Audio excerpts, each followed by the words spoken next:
Tertúlia. Meu boa tarde a todos. Hoje é dia 28 de janeiro de 2014, terça-feira. Esse é o verbete de número 2917. Ele tem 6 páginas, 41 logias e 16 máximos.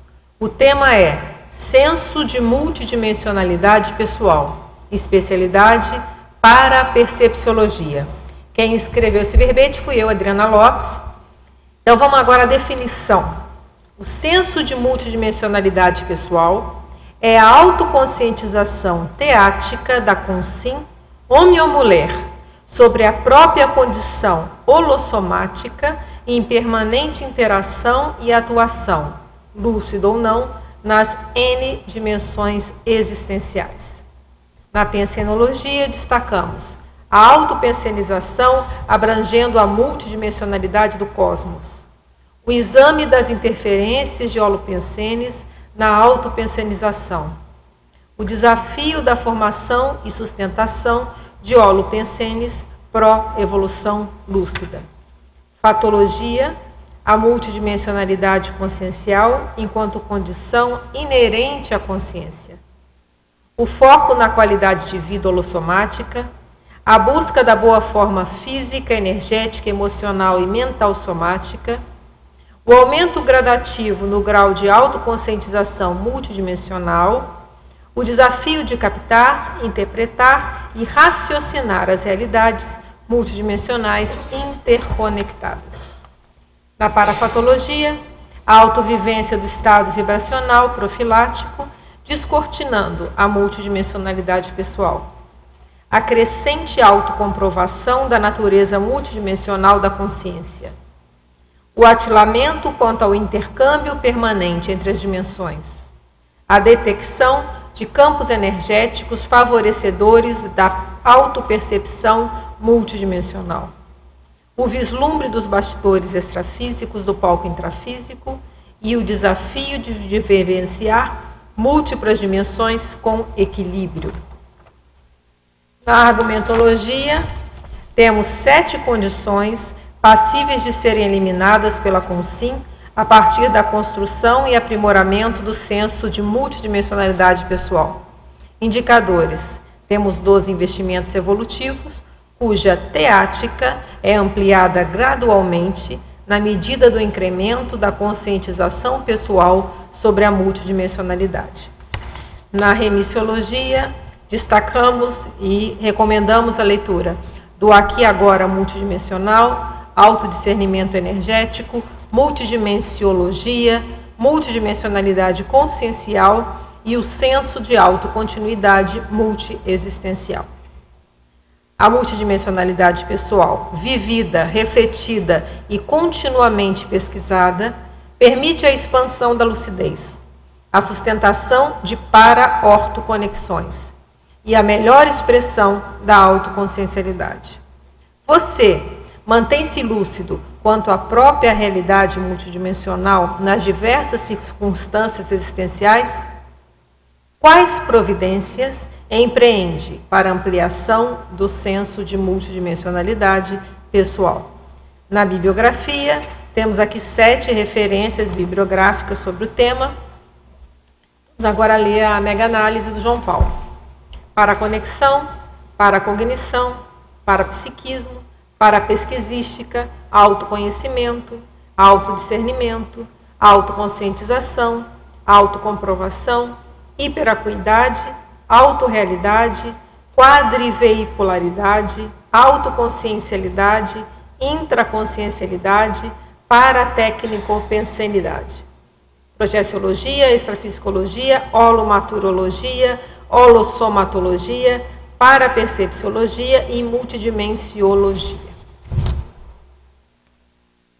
Bem, já temos algumas perguntas aqui, então já vamos respondendo aí, atendendo aos teletertulianos. A verbetógrafa, na pensenologia, página 26, na linha 3.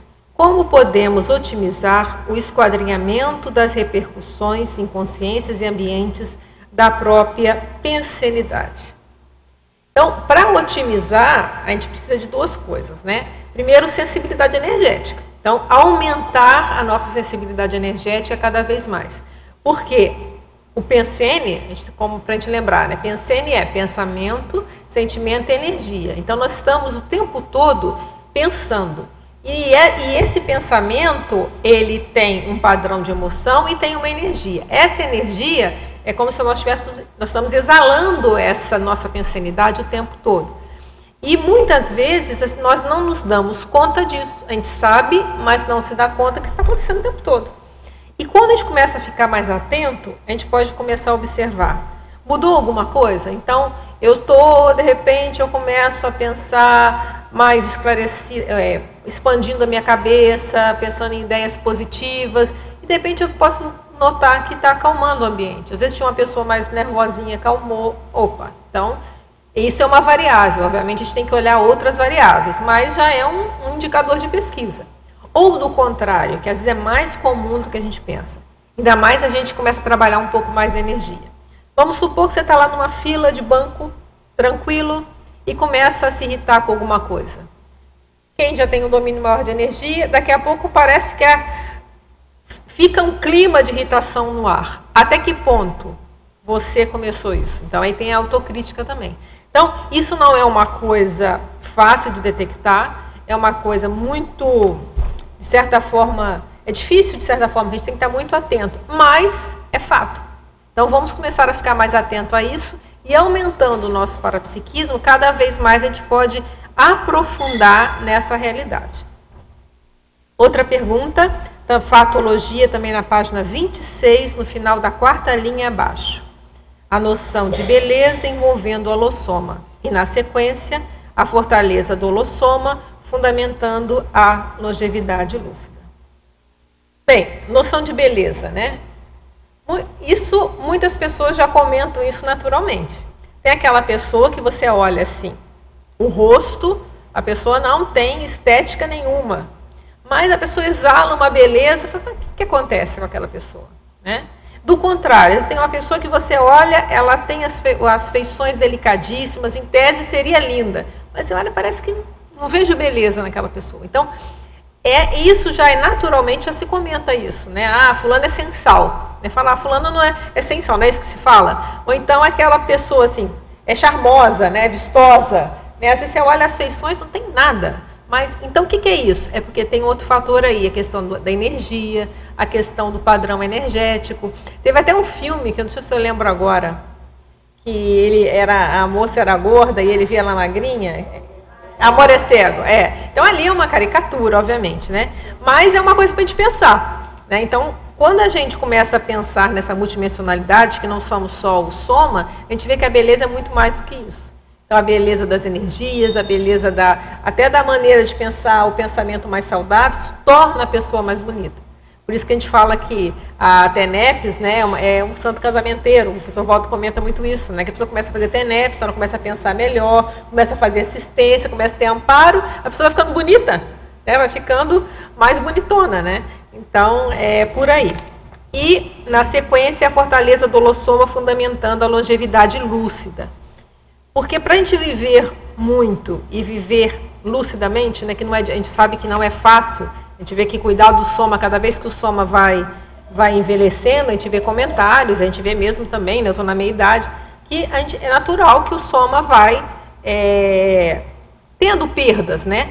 Mas, por outro lado, as energias, o pensamento saudável, você pode se manter holossomaticamente saudável e isso vai ajudar até, se houver mazelas no soma, você ir tirando isso com mais facilidade. Então, favorece a lucidez, ok? E paradoxologia, na página 28, poderia aprofundar a respeito do paradoxo holossomático. Esse paradoxo é um verbete, eu até selecionei aqui, para você olhar com mais calma, depois na enciclopédia, ou baixar se você tiver enciclopédia, ou pode até baixar no site, né? Então, paradoxo holossomático é o quê? É o conjunto de fatos e parafatos da realidade indescartável do princípio evolutivo, que é, quanto maior o número de veículos de manifestação, menos evoluída a consciência. Então, a gente estuda aqui na Conscienciologia que a consciência mais evoluída, que saber mais dela já entra no âmbito da mateologia, a gente chama de consciência livre. É aquela que ela já dominou de tal forma essa realidade, então ela vai viver de mental soma, que é o corpo sem forma, que a gente fala, disforme, é como se fosse um pontinho no universo. Então a gente sabe que isso existe, é possível ter algumas comprovações a partir de experiências pessoais, tem até no livro Projeciologia do professor Valdo, o último capítulo é uma experiência dele com esse tipo de consciência, mas, então, ela tem só um veículo de manifestação. E quanto mais rústico, nós aqui no Intrafi temos 4, né? Temos o soma, que é o nosso corpo físico, todo mundo conhece bem, o corpo energético, chamamos de energossoma, o psicossoma e o mental soma. Então, o paradoxo holossomático é isso. Eu recomendo você dar uma lida aí na enciclopédia nesse capítulo aqui, nessa vermelha. Outra pergunta aqui. Gostaria de saber se existe algum estudo sério sobre projeção astral usando método científico divulgado por algum meio ou periódico confiável. Claro, feito por pessoas fora do misticismo, pois pelo que percebo, além de experiências individuais, não parece haver uma fonte confiável ou pesquisa envolvendo um método imparcial. Então, a gente tem algumas coisas para considerar com você.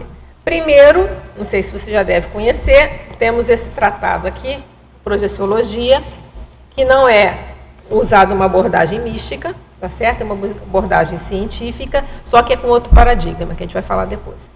Nesse tratado aqui, ele é citado vários experimentos feitos com projeção da consciência em laboratório, tá? Então, aqui tem algumas fontes para você olhar. Existem muitas pesquisas relacionadas à EQM, que não deixa de ser uma projeção da consciência, que é a experiência de quase morte. A pessoa tem a morte clínica do corpo e ela sai, né, seria quase uma projeção, e depois ela volta, tá? Não chega a ser uma projeção final porque ela não morre propriamente dita, ela volta. Ela ainda não se desconectou totalmente do físico. Então, isso também, isso existe em algumas pesquisas. Eu lembro que quando teve aquele Globo Repórter, Fenômenos Inexplicáveis, até que o primeiro bloco foi todo do CAEC aqui, mostrou algumas pessoas e pesquisadores. Um desses blocos tem até um pesquisador da UFJF, que é a Universidade Federal de Juiz de Fora. Então, são outros pesquisadores que estão buscando fazer isso do ponto de vista da ciência convencional, como a gente chama, nesse outro paradigma, né? Você também teria algum comentário, não teria, Alexandre? Sim, existe hoje em dia muita gente dentro da ciência convencional, principalmente ligados à cardiologia, porque toda a gente que tem uma patologia cardiopática muitas vezes tem experiências de EQM. E, por exemplo, eu sei que existe um pesquisador na Bélgica, eu creio que o nome dele é Peter Hommel, mas teria de confirmar.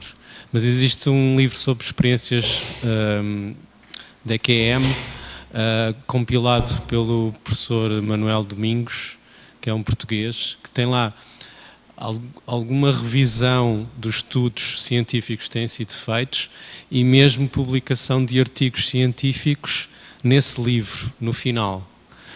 Por isso, já há muita coisa a ser feita, mais na base do relato, mas dentro da projeção astral, projeção de consciência, hoje em dia já existem alguns grupos a fazer esse tipo de investigação. Eu sei que existe, por exemplo, a Fundação Bial, em Portugal, que está a financiar alguns projetos nesse sentido.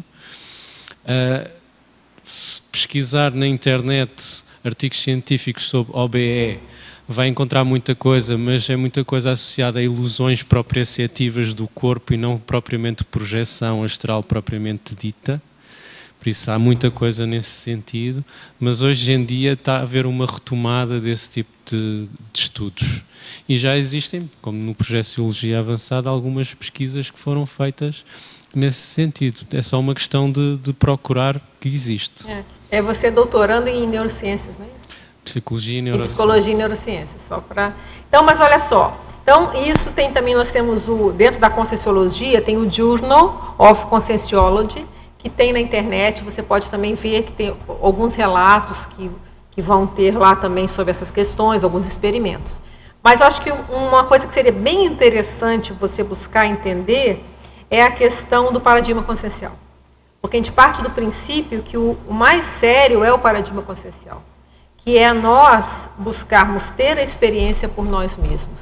Porque esse, fala assim, o método imparcial, a gente entende que é muito difícil. Até a gente chega a falar aqui no verbete em relação às pesquisas, porque como nós temos uma realidade energética, é impossível nós não acabarmos interferindo energeticamente naquilo que a gente está pesquisando. Então, você pode ler, e tem hoje uma revista, Interparadigmas, que foi lançada agora, o primeiro volume, que justamente são só doutores, pessoas que são da ciência convencional, doutores, e que estudam também a Conscienciologia. E justamente o objetivo dessa revista é justamente fazer essa interlocução entre os paradigmas, o paradigma consciencial com o paradigma científico utilizado hoje. Então, que é da ciência convencional, porque nós consideramos também o paradigma que nós usamos científico, tá? Então, eu acho que vale a pena você aprofundar essas pesquisas. Se conseguir essa revista, ela tem na livraria Epígrafe, aqui no CAEC. Mas se você olhar no site das tertúlias, tinha um tempo tinha um Shopcons, eu não sei como é que ele está agora, para você comprar online, ou você pode até ligar aqui para o CAEC e entrar em contato se você quiser adquirir essa revista, que eu acho que vai também entrar mais nesse debate da questão dos paradigmas, até para clarear mais as suas ideias. Está claro? Vamos aqui para outra pergunta. Patologia, quarta linha, poderia ampliar a atenção às influências recíprocas dos veículos de manifestação consciencial. Se a gente lembra que a gente tem 4 veículos, esses 4 veículos, eles interagem. Então, se a gente tem uma emoção muito forte, isso vai mexer com a energia e vai mexer com o soma. Já tem até estudo, que a gente está falando de ciência convencional, dentro da medicina, associando a questão emocional com doenças físicas. A psicossomática estuda isso. Então, tem até a síndrome do coração partido, acho que eu já falei, tem um verbete, né? São as pessoas que têm alguma separação amorosa, e aí, logo depois, elas têm um infarto. Então, eles já estão até relacionando essa desilusão amorosa com o infarto do miocárdio. Então, essa correlação entre veículos, ela ocorre. Então, se a gente ficar atento a isso, a gente vai ver que, às vezes, se a gente está mais adoecido, tende as nossas energias ficarem mais abatidas. Então, se a gente trabalhar mais a energia, a gente pode tentar compensar e melhorar o físico através das energias. Então, a gente vai ajudando a fazer as compensações. Tá claro? Mesmas coisas com as emoções e as ideias. Até a gente fala, por exemplo, para a gente controlar as emoções, que é o calo da maioria de nós, né? Para a gente começar a equilibrar mais as emoções, um método interessante é a partir das energias ou a partir das ideias, que é a conscientização. Aí entra os sensos, por isso que eu estudo tanto senso, né? Os sensos, eles é uma forma de a gente conscientizar, raciocinar, refletir, para a gente ir entendendo as realidades de uma forma mais racional e não tanto emotiva. E as energias ajudam nisso também. Então, isso a gente está falando das influências recíprocas, ok? Patologia também, na quinta linha, poderia aprofundar a pesquisa dos limites e possibilidades pessoais no manejo de cada veículo de manifestação. A mesma coisa, se eu sei que eu tenho 4 veículos, eu vou começar a usar os veículos. Então, eu não vou usar só o soma. Eu sei que o meu soma tem limites. Esse eu acho que todo mundo sabe, os limites do próprio soma, né? Quem não sabe, aí entra o workaholic, né, que acaba queimando a vela da vida, ou então você cometendo muitos excessos. Mas a média das pessoas já tem mais ou menos uma noção do que eu posso fazer com o meu corpo.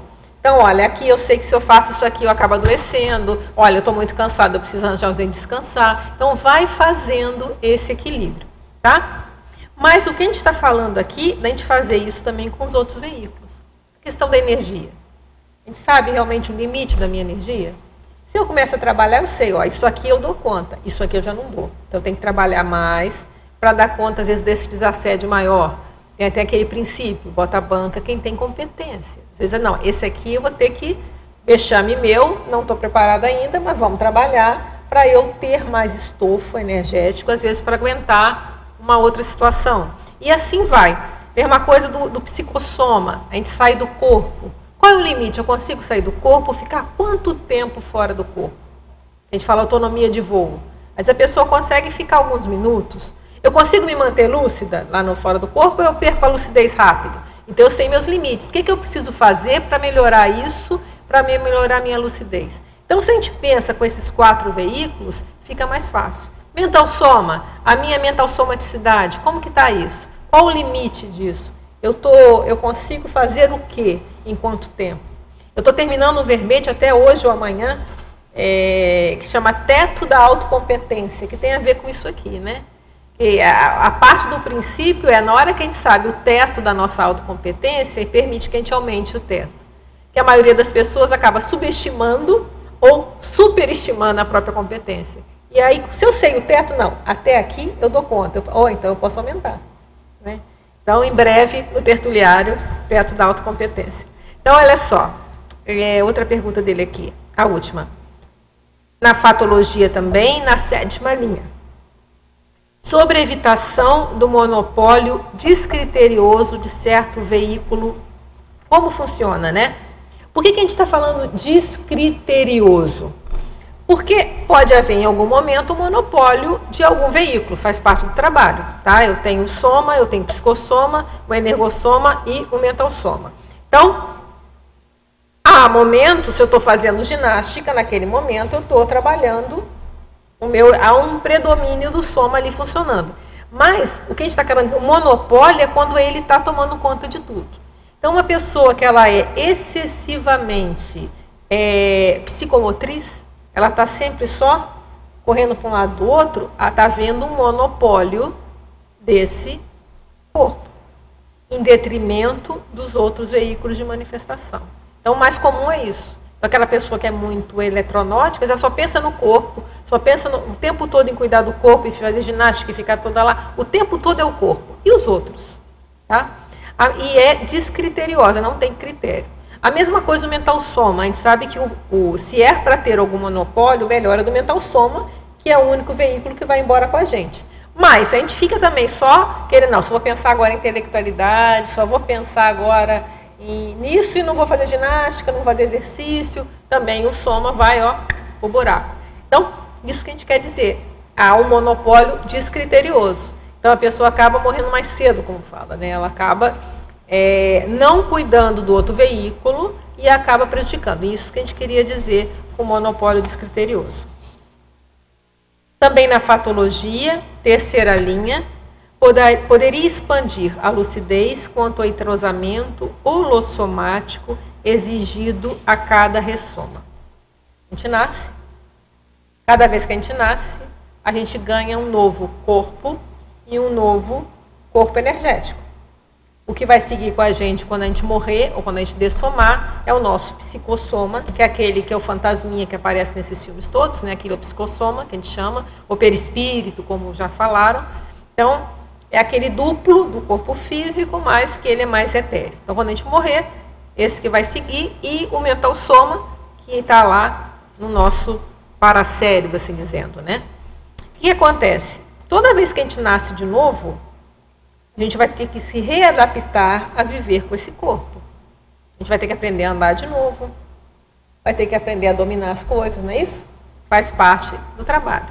E a energia também. Então, de novo, a gente tem que começar a dominar a energia. Obviamente, quem já trabalhou muito com energia em outras vidas, então tudo que a gente fizer hoje de investimento nisso, vai ficar registrado lá no paracérebro.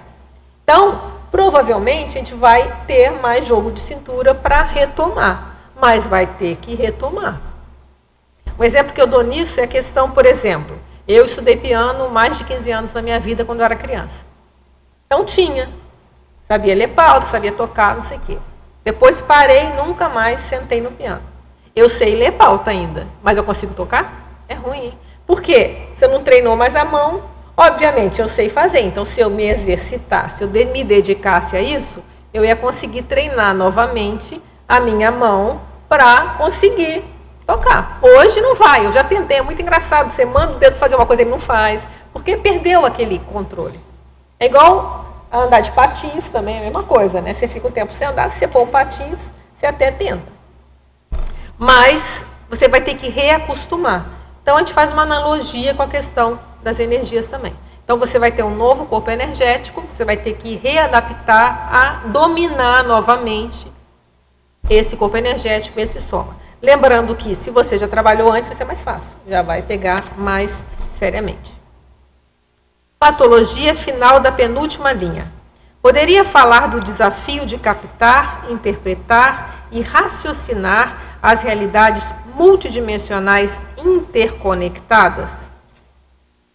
Na sua atual condição de desenvolvimento evolutivo, qual o seu maior desafio?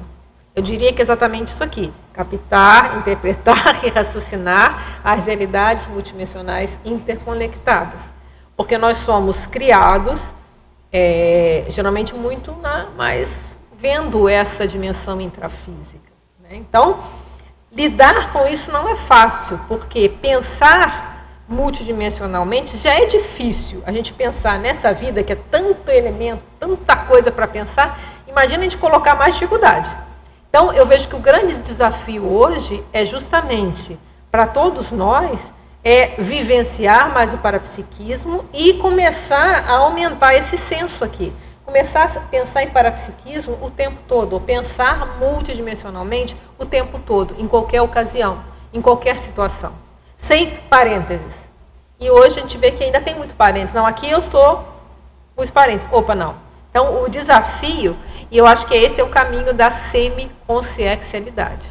Se a gente olhar lá na escala, a gente tem, logo depois da desperticidade, a gente tem a semiconsciencialidade. Então, a gente primeiro consegue ficar desperto, aí ficando desperto, a gente vai começar a dominar, que a gente já livrou dos assédios, a tentar andar mais nessas dimensões todas e ir raciocinando.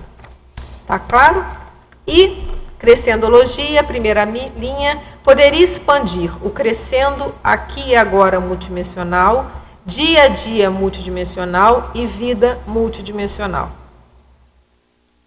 Exatamente, tem tudo a ver com a sua pergunta anterior, né? Se a gente começa a aumentar esse aqui e agora multidimensional, então eu buscar estar lúcido o tempo todo para essa multidimensionalidade, no aqui e agora, eu começo a ter uma cotidianidade multidimensional. Passo um dia que eu já começo a ter isso, até que a minha vida fica multidimensional. Quer falar, Nália? Pode falar. Não, pode ir, depois de volta. Ela também tem na sinergismologia, na página 27. Tem 2 sinergismos aí que eu achei... Aliás, seus verbetes são, para mim, são super úteis na minha autopesquisa. O sinergismo autovigilância ininterrupta e autoprontidão holossomática. O que a gente pensou aqui, né? Justamente tem a ver com esse senso. Autovigilância ininterrupta. Porque se nós estamos querendo viver esse aqui agora multidimensional, é autovigilância ininterrupta. É cansativo. A gente tem que estar o tempo todo atento. Olha, atenção ao físico, o que acontece aqui, se tem energia, se tem sinalética. Então, isso dá trabalho, não é fácil. Tá? Então, essa autovigilância, ela aumenta a minha prontidão. O que é a prontidão? Precisou de mim? Eu estou com os 4 veículos preparados. Eu estou com o corpo preparado, estou com um preparo físico razoável, eu estou com um preparo energético razoável, eu estou com a minha emoção mais ou menos equilibrada e com as minhas ideias mais ou menos tranquilas. Então, precisou de mim aí? Precisou de assistência? Eu estou pronta. Tá? Então, essas duas coisas, elas andam juntas. Quanto mais a prontidão, ela depende dessa vigilância. A vigilância, ela vai fornecer essa prontidão. Né? Então, é isso. Por que acontece? Se a gente quer chegar depois, um dos caminhos nossos, que eu vejo que deve ter correlação com a semiconsciencialidade, é a gente conseguir ter a TENEPS 24 horas. Quer dizer, ficar 24 horas disponível para os amparadores, para fazer assistência. Então, se eu vou ficar 24 horas disponível para isso, eu tenho que estar com o holossoma mais ou menos equilibrado. Então, não dá para eu estar com, por exemplo, agora estou deprimido. Agora estou para baixo. Já não estou prontidão. Já não é, agora não estou para isso. Não funciona. Ou no contra... hoje eu não estou bem. Hoje não estou afim. Não vou ajudar ninguém. É mais ou menos. Não estou legal hoje. Isso aí não dá mais, né? Então, aí não é prontidão. A mesma coisa com as energias. Se a gente não está, se a gente está muito bloqueado, se nós permitimos de alguma forma que fomos nos bloqueando e ficou um bloqueio muito grande, nessa hora também virei uma ameba, não estou conseguindo trabalhar. Mesma coisa com as ideias, se fica um monoideísmo. Então eu nem permito, vai estar aqui cheio de amparador querendo falar comigo, eu estou lá só com aquela ideia fixa. A mesma coisa o físico, se eu não cuido bem do meu soma, quem está passando mal, se está lá com um problema intestinal, alguma coisa, também fica difícil ter prontidão, você está lá passando aperto. Então, são coisas que, quanto mais a gente cuida do holossoma, mais a gente vai chegando nessa prontidão para poder, precisou, eu estou disponível. E para alcançar essa autovigilância e essa autoprontidão, só com o domínio das energias, trabalhando a energia o tempo todo. Porque a gente é engolido pelo sistema, pelo dia a dia. Então, se você não tiver em dia com as energias, né? Porque às vezes acontece isso, a gente está naquela roda viva, né? Como disse a Ângela. O que acontece? Se você não para, peraí, não é assim não, vamos botar as coisas no lugar de novo. Então, vamos instalar um EV, vamos trabalhar com as energias para poder voltar à homeostase, né? Concordo. Mas eu entendo que, mas eu acho, na minha experiência, não é só isso. É o domínio da energia, ele é fundamental. Sem isso, esquece, tá? Mas, se não tem também a questão de começar a trabalhar mais a questão da imperturbabilidade, a questão das emoções, do processo emocional, controlar mais a questão da ortopensenidade, então vai tudo direito. É a Conscienciologia inteira. Então, entra o CPC, entra uma série de coisas, então vai tudo junto. É tudo junto. Então, eu vejo que a gente andando com todas essas frentes, é que a gente vai chegando nisso. A energia é fundamental. Até eu acho que a gente não consegue ir muito longe sem ela, mas é ela, mas também os outros trabalhos intraconscienciais com a gente mesmo. Os nossos desassédios, a nossa assistência, quanto mais assistente, mais amparo de função. Isso também vai dar extrapolacionismo, a gente vai tendo mais experiência. Então, vai em tudo jeito. Eu entendo assim, em tudo jeito.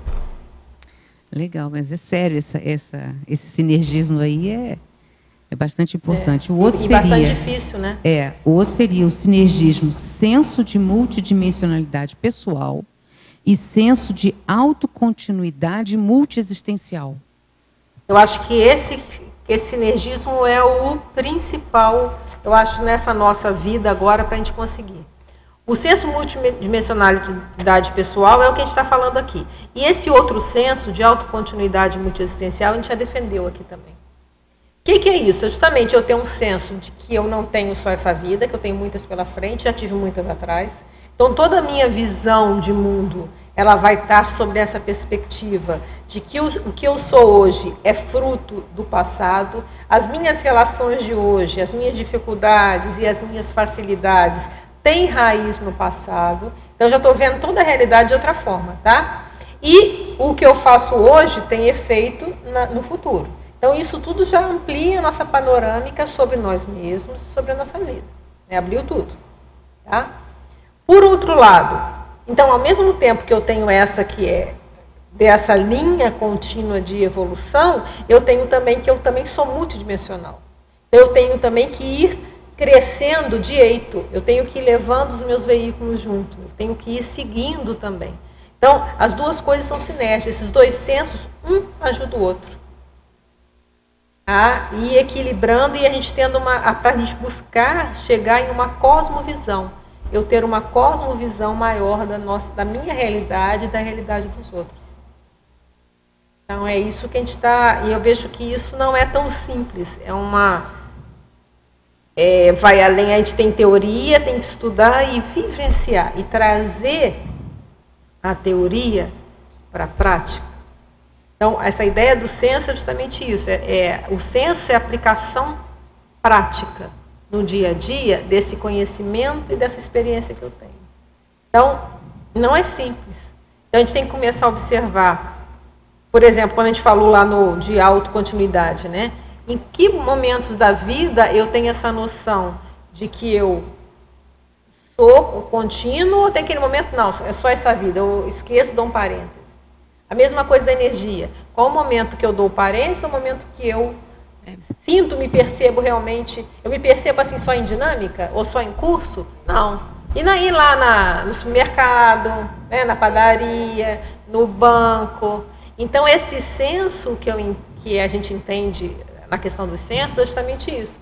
O senso é na hora que eu consigo assimilar esse conhecimento, e o senso é crescendo, eu vou aumentando esse senso, né? E o quanto que eu já consigo aplicar isso no dia a dia. Quer dizer, já vira uma segunda natureza. Já consigo utilizar isso e pensar isso de outra forma. Eu vejo que isso é um grande gargalo dos intermissivistas hoje. A gente conseguir pôr isso em prática. E que não é simples, né? Se fosse, a gente já era quase serenão, né? Ih, que beleza! Então, eu queria só colocar algumas coisas aqui. Tá. É o meu primeiro contato com o CAEC, né? Ah, legal. E, na realidade, o meu processo foi inverso. Eu recebi todo esse parapsiquismo como se fosse um pacote, assim, que me entregaram. De repente, eu não sabia o que fazer, né? Eu não tinha como, por conta das religiões, dogmas e etc., vem aquela história do místico. Né? O que é isso? Então, eu não podia contar. Eu ia contar para quem? Então, eu fui buscando o físico quântico, então, fui neurologista, psiquiatra, psicólogo, enfim, tudo para poder tentar entender se eu estava bem. E eu não aceitei, assim, foi difícil para eu aceitar, mais ou menos de 2 a 3 anos. Quando eu vi que aquilo não tinha jeito, realmente, eu não, na realidade, eu caí direto para o estudo não, para o trabalho, porque eu não tinha tempo mais, naquele momento, para estudar. Né? Eu tinha acabado de separar, com 3 filhos pequenos, e eu tinha que me virar com aquilo tudo, sem saber o que fazer. E não é só eu, Cecília, que sou mãe, sou eu, meu filho, meus netos hoje, todo mundo traz essa bagagem. E na minha experiência, depois de 16 anos trabalhando com energia, sem conhecer nenhum termo técnico, nada. Eu fui só ouvindo, né, os extrafísicos e fui... eu tenho alguns trabalhos já registrados, livros escritos, e um trabalho que realmente, como é que eu diria, surte um resultado muito bom para as pessoas que eu atendo. O que vem acontecendo hoje? Antes eu conseguia me dividir entre 1 e 2, que é isso. Eu não queria essas energias a todo momento comigo. Eu não quero, então eu me dividia. Não, agora eu quero ser eu mesma, eu Cecília. Então eu saía, cantava, brincava, como eu sempre fui na minha personalidade. Mas hoje eu não estou conseguindo dividir muito. Por quê? Porque a minha agenda vive lotada, muita gente ligando, né, para eu atender, pedir ajuda. E aí o que acontece? Eu deixei o comum de ser eu mesma, assim, de ter essa vida. Mas aí eu acho que o que está aí, que você podia pensar, tem uma separação, né? Sim. Como assim, a vida parapsíquica é uma coisa e eu sou outra. Mas eu fiz. Não, eu tenho. Não, eu estou fiz falando isso. que você tinha isso, né? Tinha. Você está falando, eu sou isso, eu não sou parapsiquismo. Não sou exatamente. Pois aí, o que a gente está falando aqui, esse senso é justamente o contrário. É o senso de que eu sou isso. Sim. Eu não sou só Adriana com esse corpo físico, eu sou Sim. muito mais que a Adriana. Sim. Eu acho que aqui no intrafísico, eu e a maioria de nós, a gente apresenta isso aqui do que na nossa real realidade. Então, a gente é quase como uma caricatura de nós mesmos. Uhum. Mas, eu sou muito mais que isso. E o parapsiquismo, ele faz parte de mim, da minha personalidade. Então, acho que exatamente o senso é justamente a gente começar a entender e pegar o parapsiquismo e colocar no dia a dia. Então, não é um processo mediúnico, de eu só deixar lá, outra consciência trabalha por mim e voltei, não. Eu estou aqui, eu estou tendo parapsiquismo, eu estou dominando esse processo, eu posso até ter uma semipossessão benigna se eu deixar no momento adequado, como aqui tem vários cursos que a gente faz isso. Mas eu estou no comando, e eu sou isso, eu sou multidimensional. Eu acho que é interessante você pensar nisso. Então, e agora então eu estou buscando essa ajuda, vamos falar assim, né? Legal. Já estive na OIC ontem, justamente para começar a dividir, enfim, fazer o contrário, né? Integrar. Eu acho que a questão é integrar. Mas assim, na minha cabeça, para quem não tinha informação, a divisão era mais fácil. Na hora de projetar, na hora de ler o campo do outro, enfim, na hora de ajudar a outra pessoa a voltar a vidas anteriores, para sair daquele padrão de repetição. Tudo isso eu fui aprendendo com os extrafísicos, realmente com a equipe. E hoje eu busco voltar para mim. para mim, assim, para minha personalidade. Então, é por isso que eu venho buscar o CAEC realmente. É interessante, eu acho que é importante você fazer as suas pesquisas e aprimorar e fazer mais técnica, ter mais técnica, né? Fazer mais tecnicamente, escrever. Escreve suas experiências, eu acho que é importante, faz um livro aí bom pra gente ler. Tá bom. Suas experiências, né? Aguardamos aí seu livro. Tá bem. Mas é isso mesmo, ó, esse livro Projeciologia que a gente mostrou antes aqui, ele é muito interessante para você também ler. Não sei se você já leu esse livro. Não. Porque ele vai mostrando muitos fenômenos, às vezes, que você já pode ter vivenciado, mas ali vai dar nome. Isso. Dá nome aos bois, entendeu? É isso, aí você vai vendo o nome nomes. E tal, então ajuda bastante. Hoje eu estou precisando dos nomes. Esse livro eu acho que é muito legal para ti. Tá bom, então. E se alguma vez aqui alguém falar uma palavra, um neologismo que a gente fala, sim. Como é uma neociência, às vezes a gente põe uma palavra diferente. Aí você alerta aí para a gente clarear, tá bom? Eu só estou iniciando, né? Exatamente, mas aí qualquer coisa que você não entender, você fala. Eu falo, tá sim. Bom? Tá bom, obrigada. Obrigada, aguardamos seu livro, hein? Tá, obrigada. Fala aí, Ângela. Na página 27, teologia, você podia aprofundar a teoria do corpo objetivo? É a teoria do que tem justamente no Projeciologia, lembra? Que é que o corpo, o psicossoma é um corpo objetivo. Ele é um corpo objetivo e ele que é o formador do soma. Então é essa teoria que o Projeciologia defende, não é que não é Projeciologia, é a cor é igual, né? Está lá atrás, o Projeciologia é justamente isso, né? Que o corpo, o nosso corpo é objetivo. O psicossoma, quando a gente sai do corpo, aquilo tem massa, aquilo é palpável, não é imaginação, não é coisa da cabeça de ninguém. Nós temos esse corpo. Ok? Quer contar? Vamos. Você falou da psicossomatização, né? O professor Valdo já estava até comentando sobre esse problema do lugar mais frágil receber aquela carga negativa psicológica, né? Só que eu já vi também que muitas das vezes a pessoa tem uma mãe que teve um trauma, alguma coisa, ela vai também ter um problema que não é só dela, que vem também da mãe, do trauma da mãe. Aí eu fico sempre pensando, a genética, a paragenética, a genética não é só biológica, também tem a parte emocional do que foi falado, né, da parte de uma mãe que teve um trauma, e o que pesaria mais, né? Seria dentro do com o psicossoma, da paragenética, que vem da paragenética, da genética ou do meio ambiente? Olha, eu acho que aí tem que ver cada caso, né? Porque, olha só, a genética ela tem uma influência séria. Tanto é que é interessante nós olharmos bem as doenças dos nossos pais, nosso pai da nossa mãe, porque nós vemos que a gente tem uma tendência, no mínimo genética, a ter essas doenças. Então, vale a pena ficar de olho, tá? Agora, a paragenética forte, ela pode superar tudo isso. Então, a paragenética é o quê? É aquela genética nossa que a gente traz, que a gente chama de paragenética, mas é o quê? É aquele arsenal que nós temos de várias vidas. Então, uma paragenética forte, ela consegue engolir uma genética mais ou menos. Mas tem limites desse fato de engolir. Então, aí também, eu não tenho tanto conhecimento assim para te dizer esse percentual. Teria que fazer uma pesquisa mais detalhada até para ver isso. Não sei se tem alguém estudando. Tem um grupo aí estudando paragenética, né? Tem um grupo aqui na Consciologia que estuda paragenética. Talvez eles até tenham mais informações sobre isso. Mas a gente entende que eu entendo que um percentual assim, engole a genética, mas uma coisa, você pode às vezes retardar às vezes, o aparecimento de uma doença, né, através da energia, mas tem limites que aí teria que estudar, até de repente médico, estudar isso com mais tranquilidade. Então, a mesologia é a mesma coisa, ela tem uma grande influência. Mas quanto mais, se eu tenho esse senso de multidimensionalidade, tanto aqueles dois sensos desde criança, eu consigo sobreparar mais a mesologia do que eu não tenho. Por exemplo, quando a gente não tem, nós teríamos na infância, na adolescência, a gente teria mais influência da cultura. Mas, ao mesmo tempo, cada um pode imaginar, não tem umas ideias inatas? Aquelas vezes a família toda fazia alguma coisa e fala, não, isso eu não faço, isso eu acho errado, isso eu não vou fazer.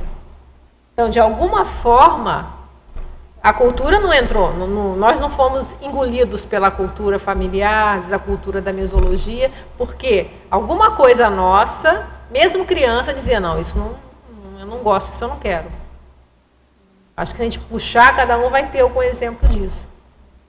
Então, só essa paragenética, esse conhecimento que a gente traz, já nos dá uma certa imunidade à mesologia. E quanto mais a gente recordar as vidas passadas, mais a gente vai facilita sobreparar essa cultura. Então é difícil a gente falar que vai mais, vai depender da pessoa, vai depender da situação, da circunstância, qual influência que vai. A gente entende que o ideal é que a nossa paragenética positiva, né, ela predomine a todo o resto. Porque o que é a reeducação da Consel? Ela pega uma Consel, aquela consciência mais adoentada e tal, que está lá muito imatura. A ideia da reeducação da Consel é que a genética e a educação consiga segurar essa paragenética patológica, essa tendência nosográfica, nosológica patológica. Então, agora, no nosso caso, é ter uma paragenética cada vez melhor, mais saudável, e que a gente consiga que ela prevaleça mais vezes. Obrigada. Adriana. Sim, vamos lá. Ainda em relação à questão dos veículos de manifestação da consciência, nós falamos assim da questão da interconexão, mas o que acontece, assim, na minha visão, é que a manifestação é única, não é? Independentemente de termos esses 4 veículos. E o que às vezes, ultimamente tenho assim pensado é no seguinte, por exemplo, o paracérebro, ele tem a questão da emocionalidade, certo? Mas está conectado também com o mental soma. Então, uma patologia do mental soma vai influenciar a emocionalidade e eu vejo também que isso pode criar alguma confusão, assim, da nossa própria realidade e autoconsciencialização.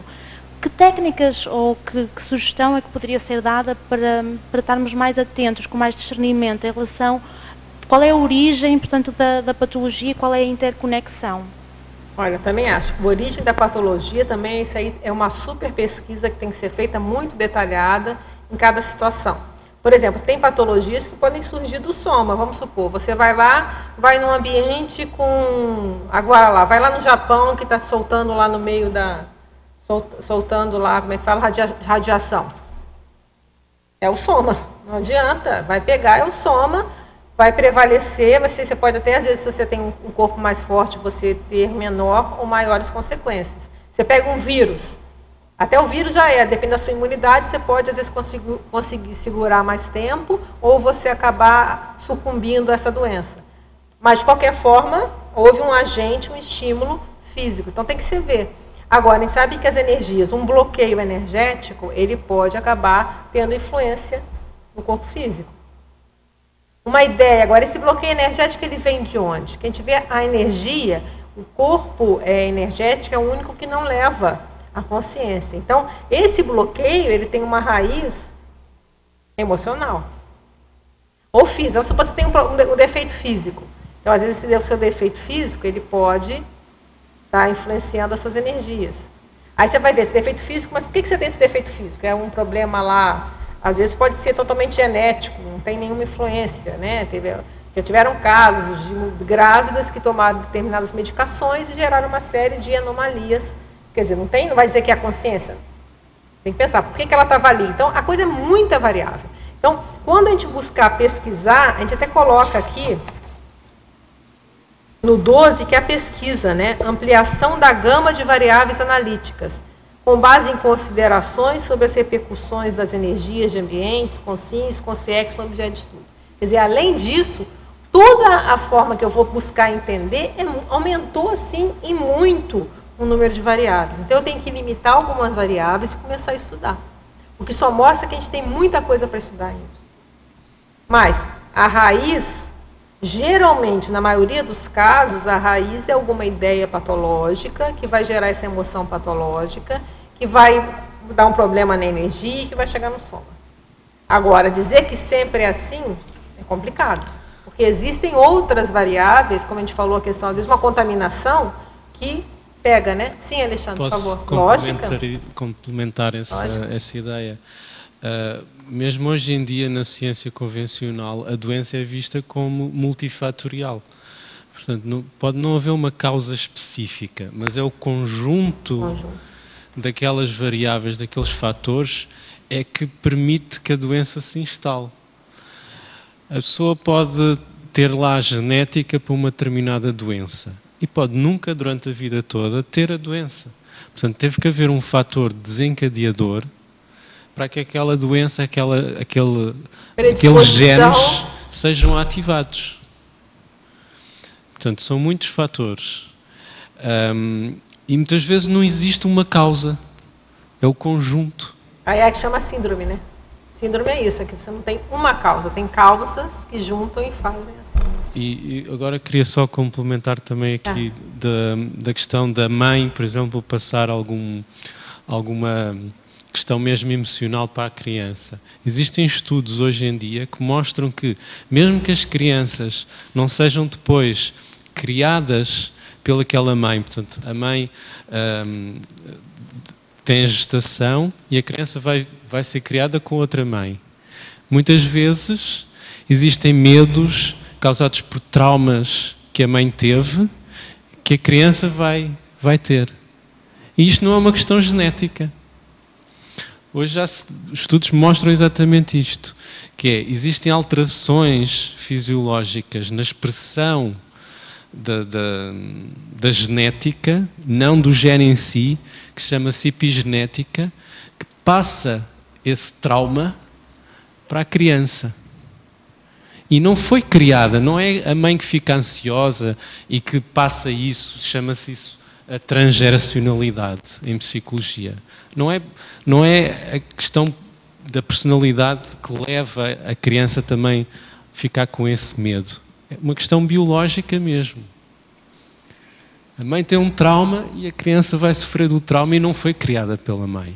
E isso mostra também esta questão de que a coisa é complexa. E ainda pode ter uma outra eu acho que é interessante isso aí, né? Porque se passa o gene, pode passar alguma coisa emocional também. Energética e tudo. Energética, né? Mas é interessante também, e se essa mãe e esse filho tiveram esse trauma juntos em outra vida, e aí repetiu. Então, é muita coisa, a gente tem muita coisa para estudar ainda. Então, mas não seria, por exemplo, essa história da mãe e filho? Genético, sim, talvez, como ele está dizendo, né? Aí é criado numa outra realidade e ela desenvolve, naquele momento, o medo, enfim, aquilo que veio da gestação intrauterina. Mas o que pode ser trabalhado, as energias não podem ser, o padrão não pode ser amenizado através, né, trabalhando energia, para não repetir esse padrão? Ou automaticamente a pessoa está fadada? Não, foi o que a gente falou. O nosso corpo é soberano, a nossa vontade é soberana. Então, nós podemos superar isso tudo. Sim. Nós temos essa... Agora, a maioria de nós, e muitas pessoas, há uma inconsciência, por isso que esse senso é importante. Há uma inconsciência sobre essa influência das energias sobre a gente. Vamos supor que tenha... A mãe faz o soma, e, de certa forma, ela faz o nosso holossoma, que é o energossoma, não é? Porque é isso que a cada nova vida a gente nasce, é um novo corpo energético e um novo corpo físico, não é isso? Então está se lançando uma hipótese aqui, que seria uma hipótese, né? Que tem esses estudos até que ponto, como se a mãe ela não vai gerar o soma, vai ser gerada a partir do corpo dela. E a energia também vai ser gerada, de certa forma, a partir dela. Então, como o soma transmite a genética, transmite aquele item, que a suposição aqui do comentário seria que também essa energia poderia passar alguma genética, alguma coisa assim nesse sentido. Isso aí, obviamente, teria que estudar, né? Tem algumas pesquisas. Então, essa é a hipótese. Mas, mesmo assim como a gente falou, a pessoa tem uma predisposição genética, como até a ciência já vê, e a pessoa pode retardar esse aparecimento, ou até a vida inteira não aparecer, então ela tem condições de fazer isso. A mesma coisa seria em analogia com essa questão energética, não é? Agora, você vê, tem muito disso. Né? O que a gente estuda aqui na Conscienciologia é que o maior poder de cada um de nós é a vontade. Então, a nossa vontade, ela é soberana. Então, nós podemos... A vontade nossa... Oi? Essa ignorância de não saber, vamos colocar 85%, 90%, não sabe nada de energia, nada. Mas a maioria... Só sabe que respira. Pois é, mas aí tem até um verbete que a gente já defendeu há muito tempo, que se chama ignorância ignorada. A maioria é ignorância ignorada. Por quê? A pessoa também não quer saber. Não quer saber. Então a gente fala ignorância ignorada. A pessoa não sabe que ela não sabe. Porque dá muito trabalho. Entra orgulho, entra uma preguiça. Aí entra a preguiça, uma série de coisas. Né, o marasmo, e vai ficando no mesmo padrão. Por isso que repete. Aí vai repetindo, vai virando, né? Aí fica aquele ciclo, né? A ciranda mesmo. Ok. Você ia perguntar? Não? Posso? Sim. Também, aí, falando da ignorância, é irmos diminuindo a ignorância, porque muitas vezes nós já temos algumas predisposições, mas é que ainda não estão manifestas. E nós, estudando detalhadamente a história familiar, a nossa própria história pessoal e da serialidade, nós podemos prevenir, por exemplo, a manifestação de uma doença que existe uma grande probabilidade de virmos a ter. É o que o professor Valdo faz, não é? De prevenção. A prevenção também é extremamente importante. É o mais sério. E aí a prevenção, a gente até coloca aqui na página, a minha eu não estou com a nova aqui, na minha página 4, de vocês deve ser outra. Qual que é a página, por favor? Aquela que tem a argumentologia, as eliminações. 29? Então tá, na página 29, se você olhar lá na autodefesa, que é o item 5, fala ampliação das providências preventivas com base em evidenciações da eficácia das blindagens energéticas, qualificações holopensênicas, limpeza da energia gravitante, encaminhamento de assediadores. Quer dizer, até a prevenção, se eu não tenho esse senso multidimensional, ou então eu não quero ver, eu vou fazer prevenção só, eu vou cuidar da minha alimentação, não vou beber água em qualquer lugar, tá, tudo soma, perfeito, é importante. Mas e as outras? E a prevenção da energia? E a prevenção da questão, às vezes, assediador mesmo, você tem que encaminhar. Então, se você está sentindo que você está escado, tem um assediador na sua psicosfera, você vai sair por aí, não, agora eu vou pegar o carro e vou viajar. Não, enquanto você não resolver, não seria aconselhável você sair com assediador, passeando de assediador por aí afora. Então, mudou a nossa perspectiva até da questão de prevenção e de autodefesa. Então, por isso que esse senso é tão importante. Adriana. Sim. Eu só queria comentar para aquela moça ali que ela falou assim que recebeu um pacote do parapsiquismo. Sim. E aí eu queria falar para ela que eu não recebia o pacote, não. E aí que ela não ganhou isso de graça, né? Ela veio trabalhando, tem várias pessoas aqui que querem desenvolver o parapsiquismo e é bem difícil. Então, na realidade, não é ganhou no sentido pejorativo. Eu não tinha preparo nenhum, talvez, neste momento da realidade, essa consciência para ter tudo de uma só vez, porque não foi só a terceira visão, foi um todo. Que eu achei interessante, assim, é uma consciência que já desenvolveu o parapsiquismo antes e hoje não teve, não conseguiu lidar com essa situação. Mas isso acontece muito, a gente fala que parapsiquismo destrambelhado. É justamente isso, quando a pessoa, não estou falando que é o seu caso, né? Mas existem pessoas, você pega adolescente, que pega o parapsiquismo, abre e a pessoa não começa a não dar conta. Não, mas como assim não deu conta? Eu não entendi. Não, eu não estou falando que é o seu caso, estou dando um exemplo. Não, mas eu falo assim... Eu só não aceito de uma maneira normal como ser humano aqui. Porque, assim, o que eu entendo? Eu entendo que quando você chega nessa terceira dimensão ou nasce novamente na roda, na ciranda, sei lá, seja o nome que for, no mínimo você tem que ter pelo menos um preparo, já que eu entendo que deveria ter. Isso eu na minha visão, não tem nada a ver com isso. Mas aí, olha só, mas eu trabalho aqui. Tudo isso. Qual é o seu nome mesmo? Cecília. Oi, Cecília. Mas o que a gente entende aqui? O parapsiquismo, eu entendo o que ela quer dizer, e eu até tinha pensado em falar, mas foi bom você me lembrar. A gente entende que nada vem assim por acaso. Não, claro que não. Então, o parapsiquismo, se ele abriu, é porque provavelmente você já trabalhou com isso em outras vidas. E outras e muitas. E até existe, por exemplo, às vezes, aí tem que cada um estudar. Por que ele abriu naquela hora? O que você pode, o que é para você fazer? Você falou que você atende pessoas, você faz assistência com eles. Então, todo esse trabalho de energia. Agora, a gente pode sempre qualificar, porque o nível de fenômenos, eles também, até os fenômenos, eles têm graus de evolução. Sim. Então, tem fenômenos mais simples e fenômenos altamente complexos. Por exemplo, uma projeção de mental soma. Sim. Você vai para a dimensão mental somática e vai entrar em contato com uma consciência livre. A questão da mega euforização, na hora que você consegue entrar num processo de harmonia íntima, muito além da média. Então, existem uma série de, que a gente fala, mega fenômenos. Tem até um fenômeno chamado a trirrecepção. É na hora que você tem a clarividência de 3 consciências ao mesmo tempo, sendo que uma não vê a outra. Então, aí você vê a primeira, vê a segunda e vê a terceira. A primeira não viu a segunda não viu a terceira, e a consim, parapsíquica, viu as 3. Então, existem, e aí vale a pena também, depois que você leu Projeciologia, é você pegar aquele livro ali, ó, Dicionário de Argumentos da Conscienciologia, que tem vários fenômenos desses avançados. Então, os níveis de fenômenos, eles são os mais diversos.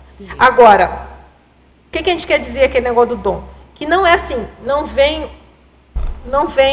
por acaso.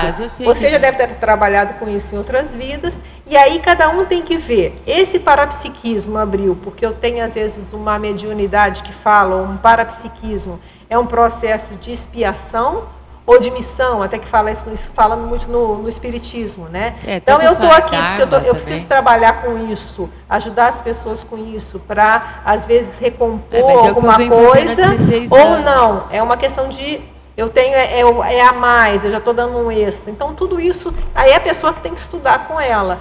Qual é a programação existencial? Nós, dentro da Conscienciologia, a gente entende que ninguém nasceu aqui por acaso. De jeito nenhum. E existe uma categoria que a gente fala que é o intermissivista. É interessante você olhar se você é intermissivista. Tem nos 700 experimentos, mas também no site da Tertúlia, tem um link para esse é um experimento daquele livro branco ali, ó, 700 experimentos. Mas você pode baixar esse experimento. Tem uma série de perguntas para a própria pessoa definir para ela mesma se ela é intermissivista ou não. Então, vale a pena você fazer esse teste. Porque o intermissivista, ele tem uma programação existencial. Sim. Ele veio para fazer uma coisa muito específica. E o parapsiquismo, ele é parte importantíssima dessa execução, consecução dessa programação existencial. Adriana, tá? Meu questionamento é justamente esse. Eu vim buscar, além dos nomes, óbvio que todo mundo precisa, né?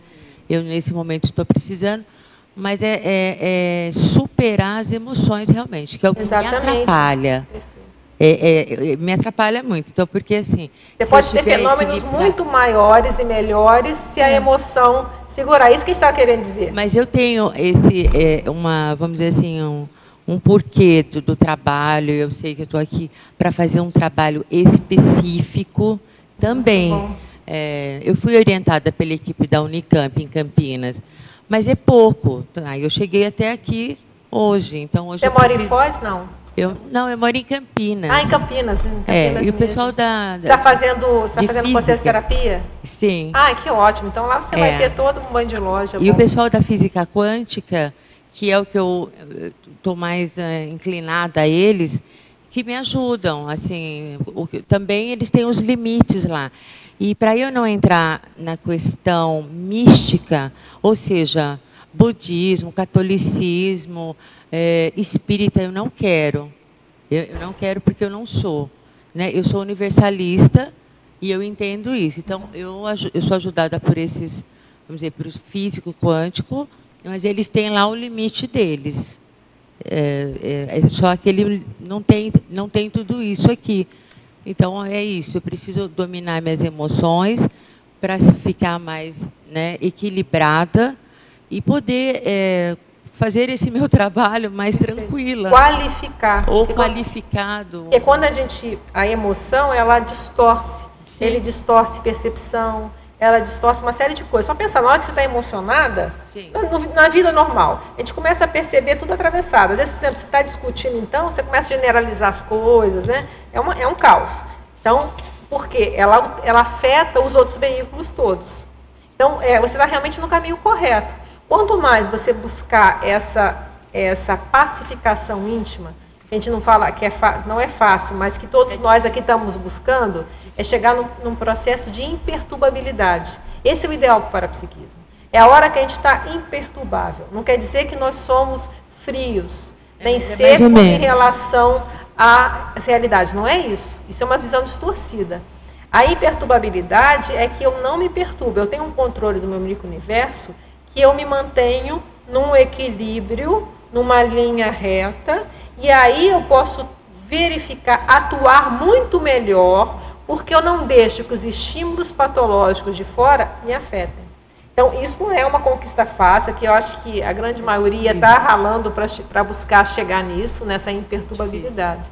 Então, é por aí. Eu acho assim, que o seu caminho eu fiz é esse o acoplamentário, porque foi quando eu telefonei, enfim. Que bom, aí eles disseram, eu falei, pode ser esse mesmo. Enfim, não sabia mesmo, vim. Quando abriu aquele campo, eram tantas pessoas assim para ler aquilo tudo, entendeu? E aí, no primeiro dia, realmente, eu li o campo, assim, basicamente todos, porque batia lá com os epicons e tal. E no segundo dia, eu deixei, assim, trabalhei só na mente, não verbalizei, né, só ampliei o campo para que as pessoas também pudessem ter uma visão. E realmente foi o que aconteceu. Isso eu entendo também que já estava, a gente fala, meio previsto. Que é aquela coisa do o que eu tenho que fazer, entendeu? Isso, eu acho que só eu que não sei, mas não, depois sim, eu acho que descubro. está no caminho, eu acho que é você isso mesmo, você está buscando e é muito sério. Tá, obrigada. Adriana, na página 29, no indicadores 4, autocura, você fala sobre sequelas para a genética e extinção de patologias conscienciais multimilenares. Você podia aprofundar sobre isso? Ah, sim. É mais ou menos o que a gente falou aqui, né? Eu coloquei até na bibliografia o livro da Bárbara, Diário de Autocura. Não sei se vocês já conhecem. Eu recomendo esse livro, foi lançado agora, Diário de Autocura. Deixa eu pôr aqui, está lá, ok? Porque o próprio nome já é uma cutucada, né? Porque ela dessomou, ela morreu. Ela escreve, ela teve um diagnóstico de doença terminal. Ela tinha que, disseram, acho que era 3 ou 6 meses de vida, ela viveu 3 anos e pouco. E nesse tempo ela fez um monte de coisa, virou professora, deu um monte de aula, e ainda escreveu um livro. Então, e ela fala Diário da Autocura, porque muitas vezes a autocura ela é ligada a uma cura só física. E ela chama a atenção que não é. Que ela teve uma autocura, mas o soma mesmo estava tão prejudicado que não teve jeito, o corpo foi embora. Então, isso é muito sério. Então, o que eu estou falando aqui? Ó? Então, quando você vai fazer um diagnóstico seu e até uma estratégia de remissão, de como você vai melhorar alguma patologia sua, você vai levar em conta, primeiro, assimilação energética antipática. Você acha que é seu e não é. Às vezes dá uma dor aqui, aí você vê aquela dor lá, daqui a pouco você vê, não, se assimilei com fulaninho, não tem dor nenhuma. Então, se você domina a energia, você faz a desassimilação e você vê que aquilo não era seu. Você pegou de alguém e assimilou alguma dor. Ó, desequilíbrios no holossoma. Às vezes, a patologia é porque está tudo desequilibrado, a energia está desequilibrada. Se você trabalha as energias, você pode, às vezes, melhorar. Intrusões assediadoras. É o assediador mesmo que está ali atrapalhando a pessoa, ela não pensa direito, acha, eu estou ficando doida, a cabeça não está funcionando. É o assediador que está ali. Tirou o assediador, tudo ficou bom. Sequelas paragenéticas. Aí é toda essa discussão que a gente teve aqui, desde a Osana, o Alexandre, né? Que a gente tem que levar em consideração. Que às vezes uma doença que a gente tem hoje pode ser, às vezes ninguém da família tem aquilo. Ninguém. Por quê? O que é isso? Às vezes levar em consideração a hipótese na hora da pesquisa de que às vezes é alguma coisa de paragenética, alguma coisa que você fez, às vezes uma situação que você vivenciou numa outra vida e aquilo repercutiu, marcou de tal forma o seu psicossoma, que aí entra o corpo objetivo, na hora que ele formou o soma, aquilo estava lá impregnado. E aí a pessoa acaba tendo uma patologia orgânica, física, justamente naquele lugar do trauma, de vida passada. Então, você leva isso em consideração. E, por último, a extinção das patologias conscienciais multimilenares, que é o mais sério. Às vezes, o corpo não tem mais jeito, a gente cuidou, não conseguiu curar o corpo. Mas se a gente curar a patologia que está lá, consciencial, é muito mais sério. Porque aí, na próxima vida, a gente está livre. Então, é isso que esse livro é tão importante, tão esclarecedor. Porque ela se autocurou, ela provavelmente, eu não tenho conhecimento, mas ao que tudo indica, quando a gente fala dela, pelo que a gente percebe das energias, que ela teve uma dessoma bem tranquila, que passou, foi bem, melhorou às vezes, talvez até melhorou a condição dela posterior. Reconciliações sérias que ela conta no livro. Então, olha só. Então, isso que é muito sério. Então, esse livro é uma prova desse senso de autoconsciencialidade multidimensional, que ela se curou, ela não precisava, ela tentou curar o físico, ela não se negou a tentar curar o físico, ela fez tudo o que precisava, mas não deu. Na próxima, pelo menos, não vem com essa patologia, né? Mas garanto que na próxima, talvez ela não tenha esse tipo de sequela. Por que essa sequela? Será que não é de outra vida? Eu não sei, aí ela tem que pesquisar, fazer o que é isso aí. Ana, tá bom? Sim, por favor. Na 29, na mesma página, item 2, autoficção. Detalhe essas considerações aí. Ah, tá. Aqui a gente colocou algumas eliminações. Por exemplo, a alienação. A gente acontece muitas vezes, a pessoa tem parapsiquismo, começa a se projetar e começa a se alienar, não quer mais viver a vida intrafísica. O que a gente está colocando é que esse senso, a pessoa tem um senso, ela tem um juízo melhor em relação a isso não acontece. Porque ela vai ter no saber de que essa vida é mais importante. E aí entra a autoficção, da explicitação involuntária do nível da autoconsciencialidade nas afinizações extrafísicas, nas ações projetivas e nas reações energéticas espontâneas. O que é isso? O que é autoficção ou autoengano? As pessoas às vezes acham, não, ela acha que às vezes tem tanto a superestimação como a subestimação, né? Não, então eu sou muito bom nisso. Eu sou uma pessoa, eu estou quase furando o céu, né? Eu só penso positivo do cosmos. Aí ela vai lá, se projeta e vê ela fazendo besteira. Opa, vai estudar. O que é isso? Então, eu tenho alguma fissura, alguma coisa que eu preciso resolver. Eu não estou tão bem na fita assim, por exemplo, tá? Isso, a própria projeção, ela permite isso. Lá a gente não consegue esconder muito a nossa realidade. Tem um livro que eu não trouxe ele hoje, que eu pensei que eu não ia citar, mas eu cito em 9 entre 10 tertulias, eu acabo citando, que eu voltei, né? Que é justamente isso. Na hora, era uma pessoa que fazia muita assistência, e na hora que ele dessoma, ele vê que o psicossoma dele estava opaco. E aquilo dava um constrangimento para ele, porque ele via as outras pessoas com o psicossoma iluminado e o dele opaco. Mas por quê? Então ele viu realmente a realidade dele a partir da noção da energia.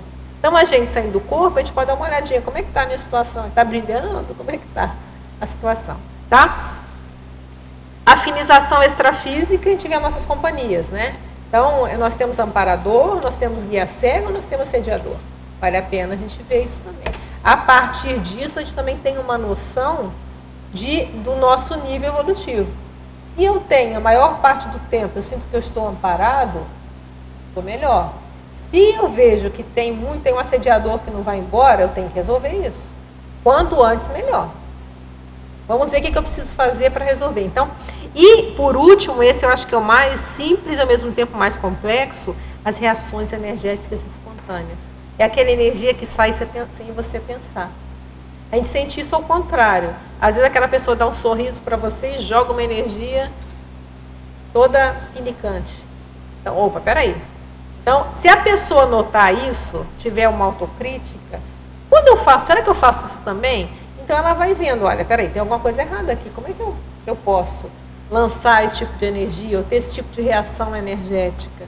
Se no meu código de cosmoética eu acho que isso já não é adequado, por exemplo. Então, as energias, elas vão denunciar, como a gente usa as energias, a nossa realidade maior. E aí tira as ficções. A gente falou só de negativo, vamos falar de positivo. A pessoa fica lá, às vezes, com baixa autoestima. A pessoa vai lá, vê, vai fazer uma assistência, acopla o comparador, a energia sai positiva, outra pessoa melhora. Peraí, então eu estou melhor do que eu estou pensando. Eu tenho que valorizar esse meu estado, porque também não fazer só o negativo, né? Então, o outro lado também a gente se conhece mais, qual é o meu potencial energético? Isso dá autoconfiança. Eu vou lá, eu faço um trabalho, eu me sinto bem. Então, peraí, então eu estou melhor, e o que é pior? Quer dizer, eu sei que eu estou melhor e o pior é porque vai aumentar a responsabilidade. Então, o que eu vou fazer com esse parapsiquismo, com essa energia que eu tenho, que eu consiga desacalmar uma pessoa? Então, às vezes, só a presença. Então, às vezes você tem um feedback, só a sua presença, a pessoa fala, nossa, eu fiquei mais calmo. Peraí, então vamos observar isso aqui. Então, eu vou responder por isso. Um exemplo. Tá claro? Sim, por favor. Ok. Aqui na efeitologia, na página 27, aqui, os efeitos das ilusões intrafísicas na obnubilação parapsíquica. Que ilusões intrafísicas assim seriam estas? Assim, algum exemplo? Tudo intrafísico. O intrafísico, ele é uma ilusão. A gente está brincando de casinha aqui. Porque a nossa real vida é a extrafísica. Então, aqui é como se fosse um grande teatro. Tem até um verbete chamado palco intrafísico. E a gente tem muita ilusão, é muito estímulo, muita coisa.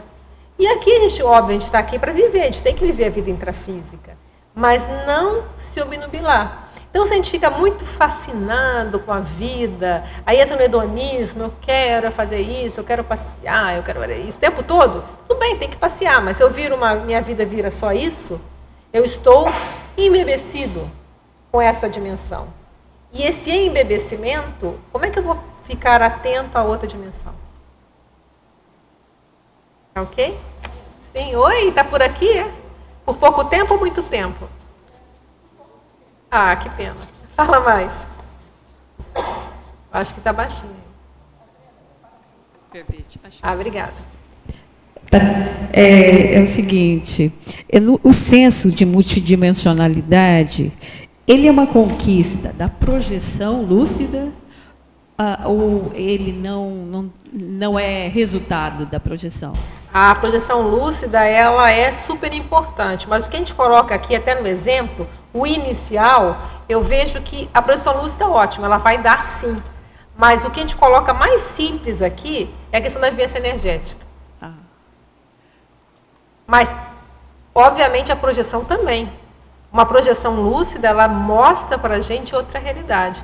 Agora, a vivência energética, a lucidez dessa nossa dimensão, que a gente tem uma energia, isso muda todo um paradigma, todo um modo de pensar. E entra aquele colega que perguntou do paradigma, né?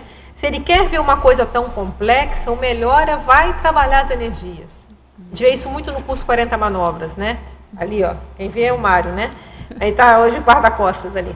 Então, literalmente, né? É que ele está esperando o livro aqui, acabou que eu não...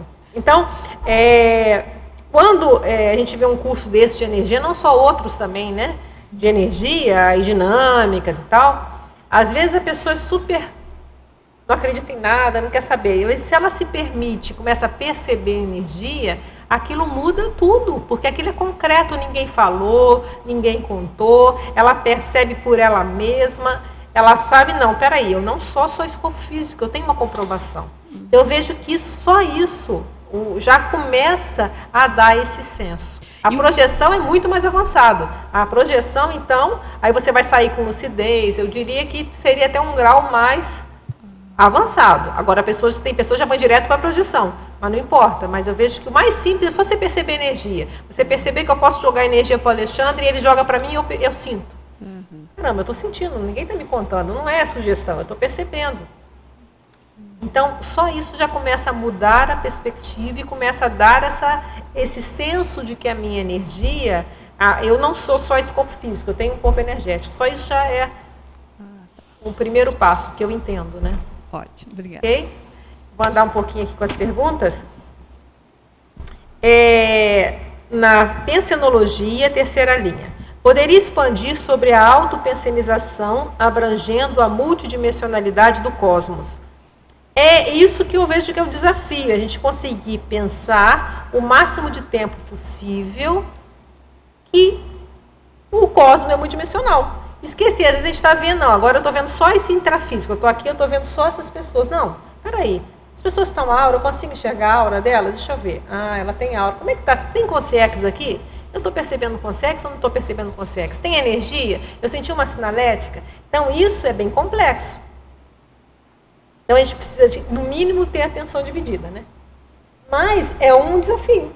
A gente começar a aumentar os contextos em que a gente consegue ficar cada vez mais lúcido quanto a isso, até que a gente consiga, lá na semiconsciex, que a gente é assim o tempo todo, né? Fatologia, também na página 26, quarta linha.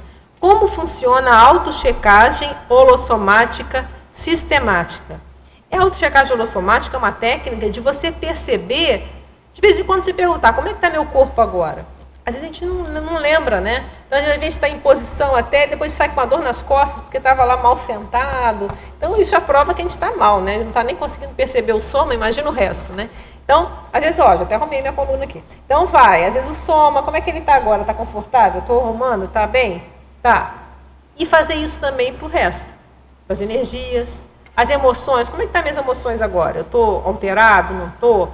E as minhas ideias? Como é que estão as minhas ideias nesse momento? Então, essa checagem de como está o meu holossoma é que ajuda naquela vigilância. De tempos em tempos, a gente dá uma vasculhadinha básica, né?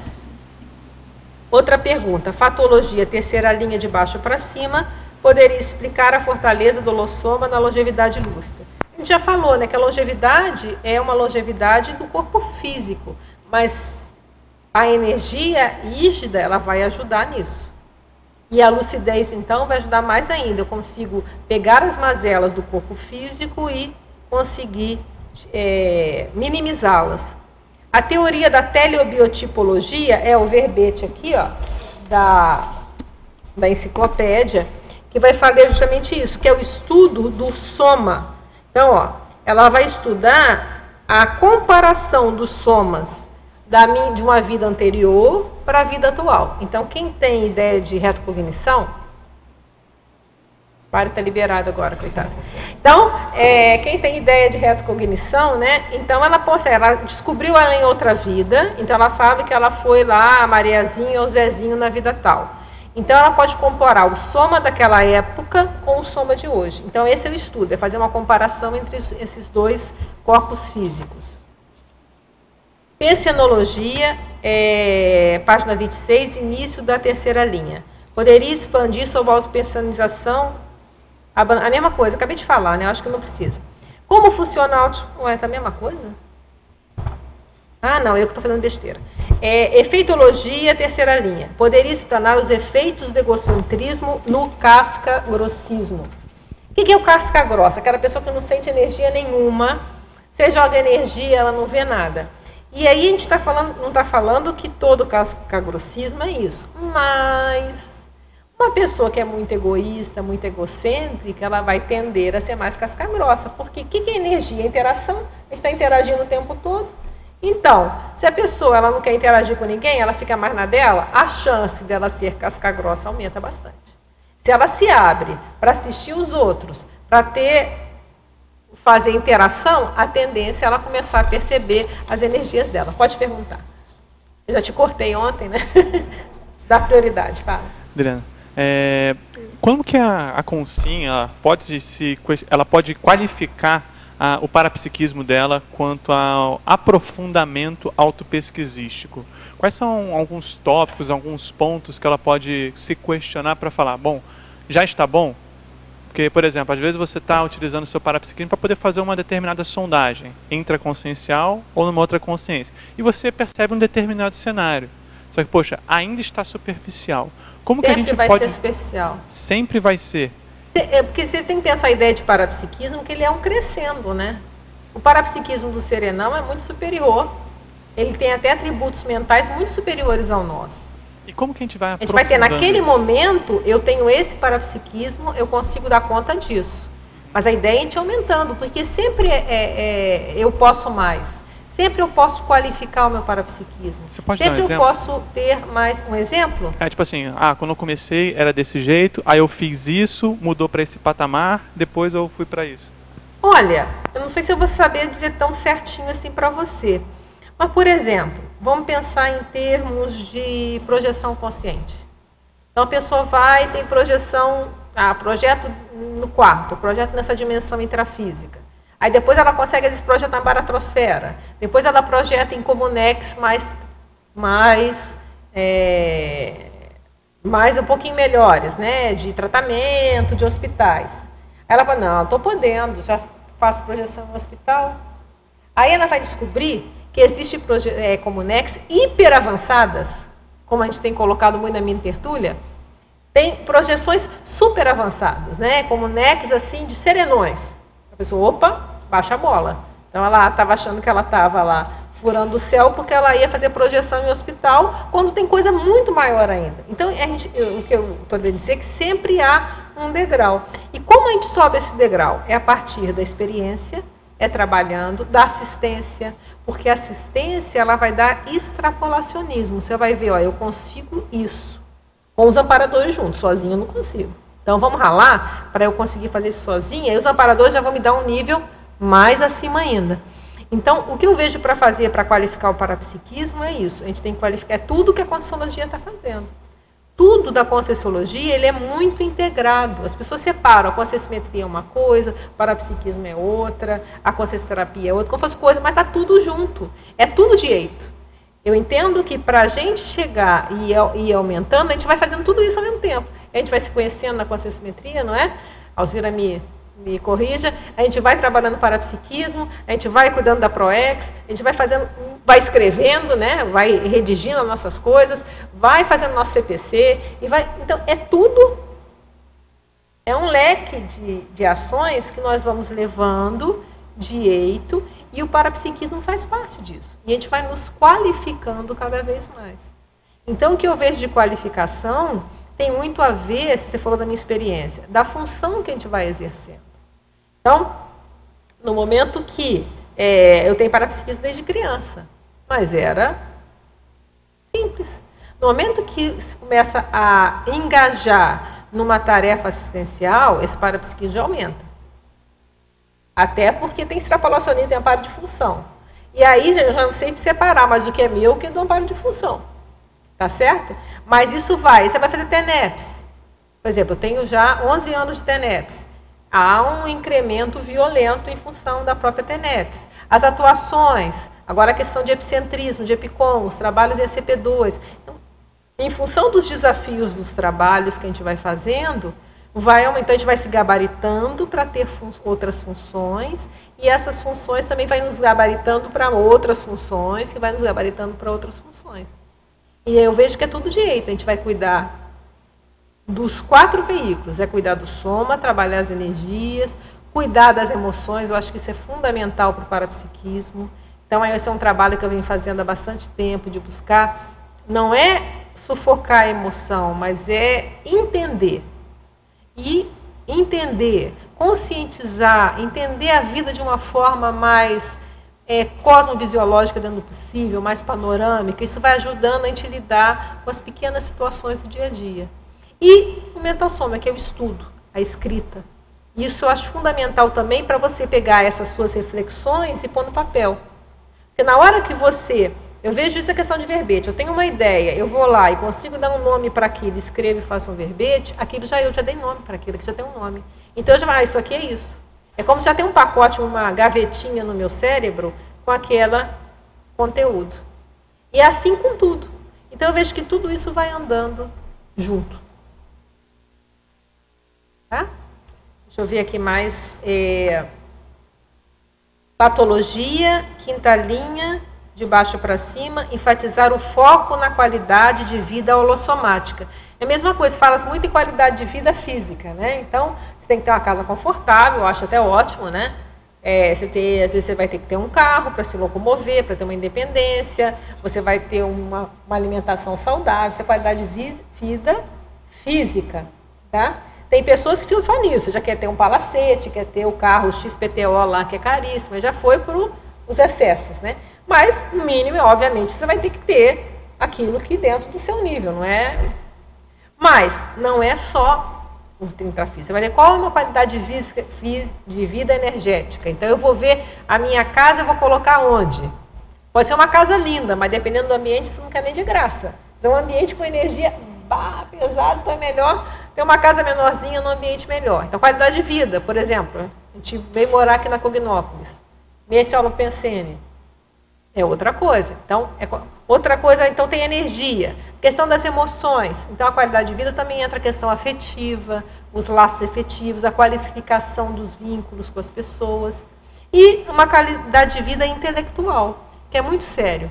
Eu vejo que um grande fator de autodesassédio é a escrita, é o estudo. Isso é importante. Eu vejo se eu estou produzindo, é outro padrão, mexe em toda a minha holosfera. Se por algum motivo eu paro de escrever por um período, eu sinto que baixa tudo. Eu vejo que as coisas vão de jeito. Talvez na minha experiência eu vejo que tem que ir tudo de jeito. Tem que estar escrevendo o tempo todo, estudando o tempo todo, fazendo tudo o tempo todo. Não dá também só fazer isso e não fazer o resto, tem que ir fazendo tudo. Então esse é o grande desafio, eu levar de jeito. Aprofundar a leitura da parapsicosfera do intelector. Tem um verbete do professor Valdo, chama Interleitura Parapsicosférica, que é o que a gente fala, que é justamente o que a gente chama de assim e desassim, assimilação simpática. Nós estamos o tempo todo interagindo com as pessoas, na maioria das vezes a gente não está lustro para essa leitura. A gente nem lê, a gente olha para a pessoa e fala assim, fulano está bem hoje, né? Você está com a cara boa, né? Viu o passarinho verde, né? Isso que a gente fala. Ou então, olha, o fulano parece que tem uma nuvenzinha preta na cabeça. Isso é uma forma de a gente fazer uma leitura inconsciente, tá?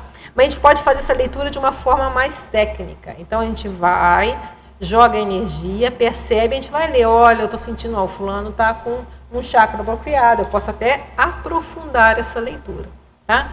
Então, isso se nós temos esse senso, a gente vai buscar, quando a gente encontrar uma pessoa, não só olhar o rosto dela, a gente vai ver como é que estão as energias também, como é que eu vejo a aura, eu posso ajudar de alguma forma?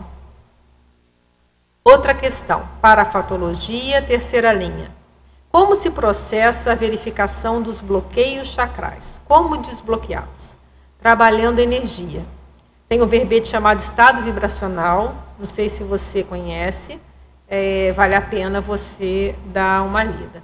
E essa verificação, a gente fala de 7 chakras básicos, né? De vez em quando a gente faz, dá um trabalho de energia e verificar como está cada chakra desse.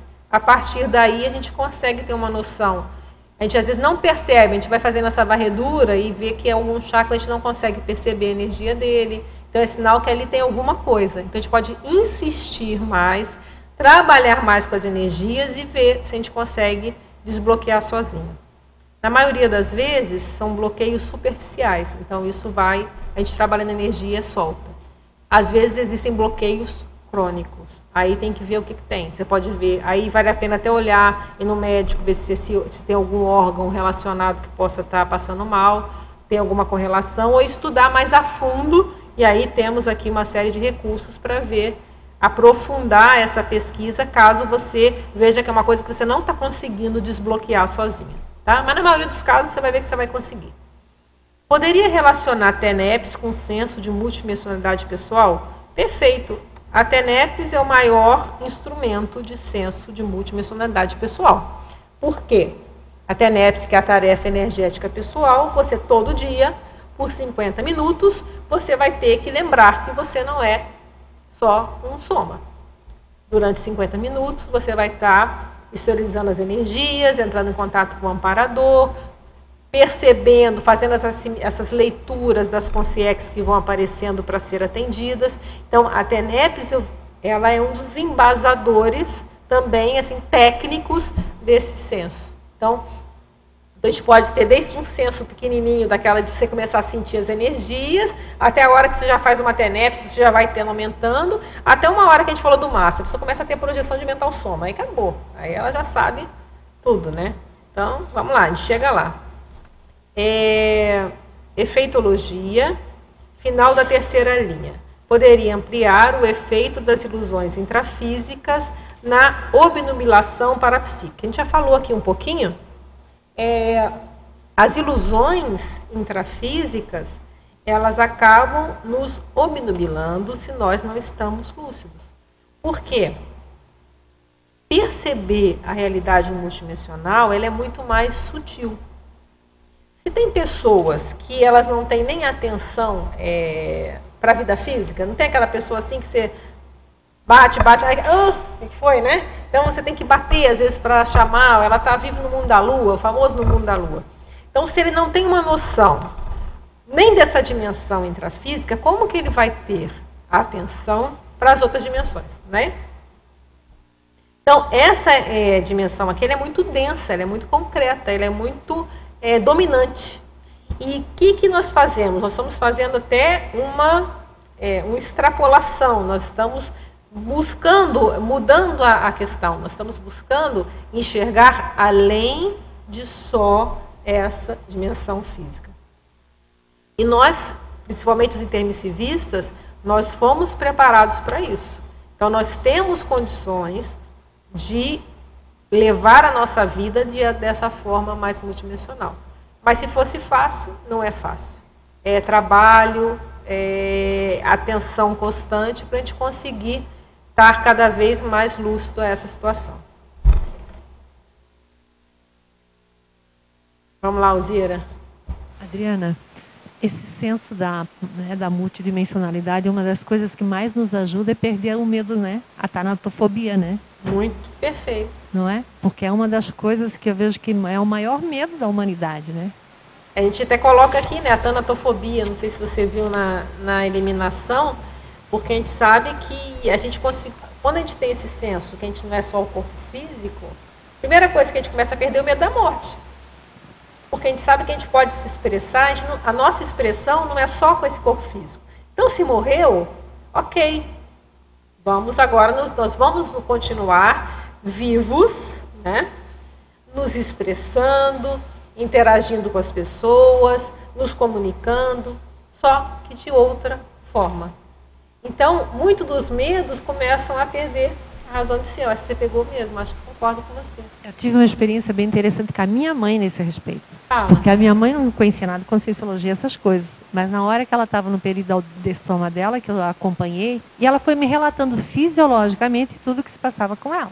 Olha. Todo o processo da corte do cordão. E eu fui falando para ela com naturalidade. E ela foi observando e ela via as consciências que estavam recepcionando. Gente, foi uma dessoma super tranquila. Então, esse fato ajudou toda a família. Porque meus irmãos ficaram mais tranquilos, meu pai ficou mais tranquilo. Então, foi um fato que fez diferença na vida da gente, entende? Interessante. Muito bom. Faz uma perguntinha. E foi a mãe, agora é a filha aqui. Poderia comentar se uma consciência que já vivenciou a multidimensionalidade tem informações, porém depois de um tempo, por algum motivo, ela não quer mais. Ela consegue voltar a ser totalmente eletronótica? Depende do nível de defesa que ela tiver. Porque uma coisa que a gente vê, eu já vi alguns casos assim, né? Pessoas, às vezes, que tiveram um nível de experiência, saia do corpo e tal.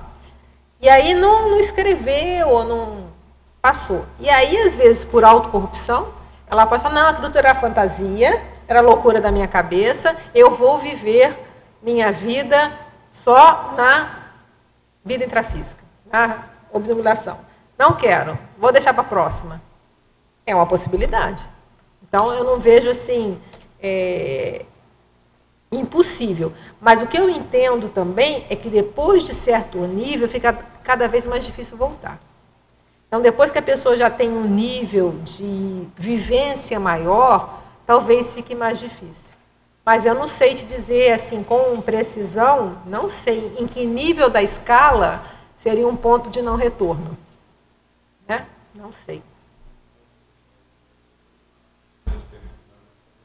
Então temos uma informação assim novíssima que hoje, na mini tertúlia, o professor Valdo comentou que depois da desperticidade não teria mais, seria mais difícil, né? Não seria absoluto, seria mais difícil não entrar nesse retorno. Tem lógica, né? Porque o desperto, ele já não é tão assediado. Então, pelo menos se ele voltar, ele volta sozinho. Não vai dizer que o assediado não pode culpar ninguém, né? Então, tem lógica. Então, aí estamos dizendo, como o professor Valdo falou, mas mesmo assim ele falou, fica mais difícil, né? Então, mais um motivo para a gente investir aí na questão da desperticidade, pelo menos para a gente garantir aí que a gente não vai fazer muita bobagem, né?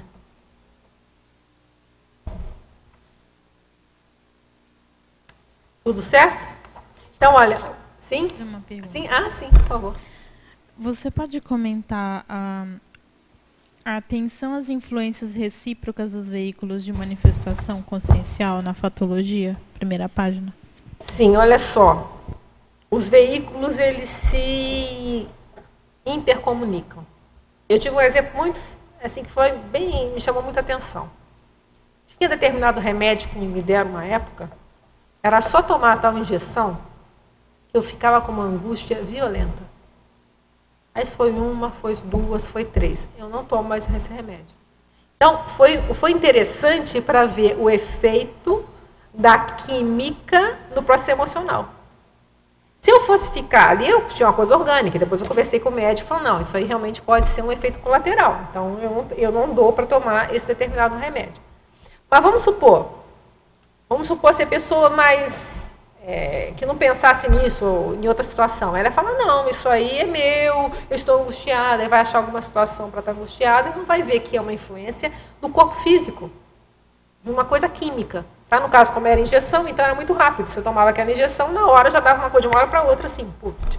Agora, o quanto que às vezes de algum medicamento, alguma situação que a gente toma, que possa estar dando uma alteração. Então, por isso que é importante relatar para o médico, para ele poder fazer essa avaliação com a gente, né? Então, isso é um caso que fica meio claro. Agora, por exemplo, em relação, às vezes, à energia. A energia já fica mais difícil da gente ter uma pergunta de fora. Até um sensitivo pode nos ajudar. Então, às vezes, a gente faz uma assimilação energética antipática, como a gente falou. A gente pega uma energia, às vezes vai num ambiente que não estava muito bom, e aquela energia ficou ali na nossa psicosfera, a gente começa a sentir mal, às vezes começa a ter depressão, ou começa a ter alguma coisa, e simplesmente, se a gente trabalhar o estado vibracional, aquilo vai dissipar na hora. Então, é um fator, a energia estava mexendo nas emoções nossas, e chega até a obnubilar. Então, por exemplo, dentro da própria medicina, tem determinadas desorganizações na fisiologia, que a pessoa ela fica totalmente, ela não fala coisa com coisa. E é um processo meramente químico, que altera o cérebro. E a pessoa começa a ficar sem noção das coisas. Organizou de novo, equilibrou o físico, soma, o cérebro volta a funcionar normal. Então vamos pensar, se o cérebro está alterado, ele pode aumentar o soma também, às vezes não está nem conseguindo se atuar de uma forma apropriada. Então, esses veículos, eles se comunicam. Por exemplo, agora um exemplo positivo. Eu não sei se você já estava aqui quando tinha mega euforização nas tertúlias, você não chegou a participar? Não, né? Então, por exemplo, no dia da mega euforização, o professor Valdo vinha aqui e jogava energia para as pessoas para dar esse estado de mega euforização. Que não é uma euforia emocional, mas é um estado de pacificação íntima inusual. Então, a pessoa que percebia aquilo, você via de uma hora para outra, aquilo afetava a sua emoção. Você ficava, a partir das energias, aquilo mexia no seu corpo, você ficava mais tranquilo, você relaxava, e as suas emoções ficavam assim, você estava com paz com o cosmos. Então, está vendo como é que as coisas estão todas interligadas? Então, a gente começa a estudar isso em nós mesmos, a gente começa a ficar mais atento. Então, mudou alguma coisa? Qual a influência? Tanto para melhor quanto para pior. É físico? É energético? É emocional? O que é? Tá claro? Então, quando a gente começa a jogar com isso, a gente fica mais lúcido. Não estou dizendo que isso é fácil de fazer, nem que eu consigo fazer isso com o pés nas costas, não. Mas a gente está fazendo esforço para começar a ficar mais atento a isso. A gente sabe que isso existe. Pode ser até que em determinada situação a gente não consiga ter um diagnóstico legal, não sei. Mas a gente já está atento. Olha, existem outras possibilidades que eu posso vir a estudar.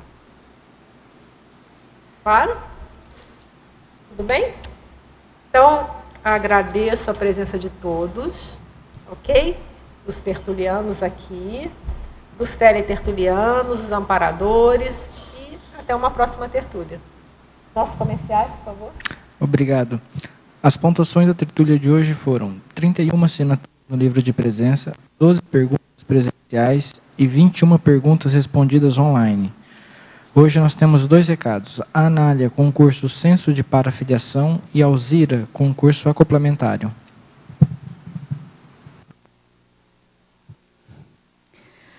Boa tarde, tertulianos e teletertulianos. A CIP quer fazer um convite para vocês para esse final de semana, dia 1º e dia 2. Nós vamos ter um curso sensacional onde vamos trabalhar energia na prática. Nós vamos buscar o contato com o nosso amparador de função. Esse curso chama Censo de Parafiliação. Será nesse final de semana, dia 1 e dia 2, com a professora Adriana Lopes, que nos brindou hoje com essa beleza de verbete e de esclarecimento interassistencial. O curso vai ampliar a nossa lucidez quanto à vinculação com o amparo funcional. Vai tratar de assistência multidimensional, que nós falamos hoje em multidimensionalidade, cooperação interdimensional, coenergização com os amparadores e afiliação no nível de parafiliação. Gente, é imperdível esse curso. Nós temos vagas limitadas e sugerimos que se apressem para fazer as inscrições. Podem ser feitas pelo telefone 21021421. Eu tenho aqui comigo um recibo para fazer as inscrições após a tertúlia. E será no dia 1 e 2 de fevereiro, a partir das 14 horas. Olha que bacana, não vamos perder a mini tertúlia e nem o círculo mental somático. Então, está submetida. Eu aguardo vocês lá. Obrigada.